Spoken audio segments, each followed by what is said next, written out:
telling jokes, or I can go on and say a few things about what socialism really means in the Marxist understanding, sense of the word, because this word is being thrown around lately very often, and people ask me about what's the differences between socialism and communism, but that's like apples and oranges. You can't really tell how different they are. So I can just start from the very beginning.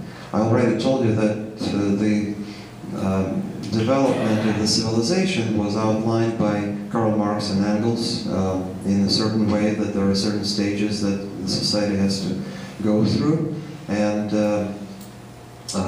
he thought it was historically inevitable that there would be a proletarian revolution, a worldwide revolution with the dictatorship of the proletariat.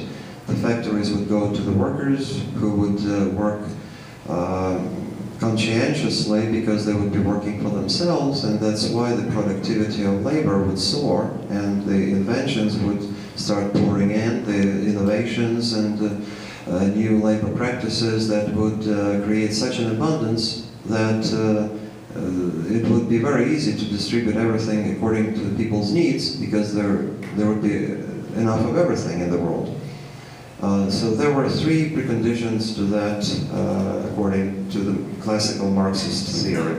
One is this material abundance, which originally is created by the capitalist, the preceding capitalist society. That is why it was important to have that revolution in a developed capitalist country, where there is something to redistribute originally. The second precondition was the creation of the new man. The people who grew up in the capitalist system are not fit to live under communism, because they're not altruistic enough. They're too selfish, and they pursue their own self-interest. And therefore, in the Soviet Union, the goal of the educational system, of entertainment, of the media, was to work towards this goal of bringing up the new man, who would be the ultimate altruist, sacrificing himself for the group, for the common good. And the third precondition for communism was the victory of the revolution in the entire world, because you cannot have communism without money and without the government in one place, while there are older formations that have the government and the armies in some other place, because you'll just be invaded. And communism meant that not only there would be no money, but there would also be, of course, there would be no banks, no financial systems, there would be no government, because the new man would be so conscientious he would not break any laws.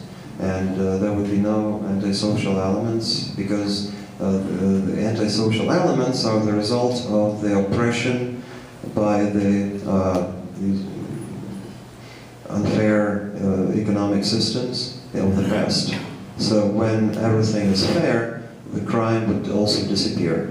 There also would be no families. The family will, just as the state, will wither away, and there would be completely free relationships between the sexes, and the children would be brought up collectively by the society without the need even to know who their real parents are. So that was the basic outline of that future. But in order to achieve that future, the society needed to go through the stage of called socialism. So if communism is to each according to his ability, from each according to his ability to each according to his need, socialism was, the socialist slogan was from each according to his ability to each according to his work. And it was kind of understood that complete equality still could not be achieved, so, but we were working on that. And socialism was this stage of building communism. That is why, when I worked as a propaganda artist for the party committee in the USSR, I was making signs just like this, murals, saying, like here you have big signs that says Holiday Inn Express or Citibank or something like that, some advertising signs, big signs at the roadside. In the USSR, those would say, we had the same signs, but they would say, work harder for the advance of the communist society. Or like a picture of Lenin or Brezhnev that would say, you're going the right way, comrades. Something like that. Like fulfill the five-year plan ahead of schedule. That was the classic Marxist understanding, but of course everybody realized that the new man during the 70 years of that Marxist system, very orthodox Marxist system, was not created. Far from it. People still continued to pursue their own interest, and that led eventually to the corruption and breakup of the country. You know, when private entrepreneurship is outlawed, people would still remain entrepreneurial. It's just that they would start doing some criminal activities. I mean, in America, they would not be criminal, in the USSR they will. And if you cannot do things legally, you cannot buy things openly on the market and sell them, then you have to buy them on the black market and sell them on the black market.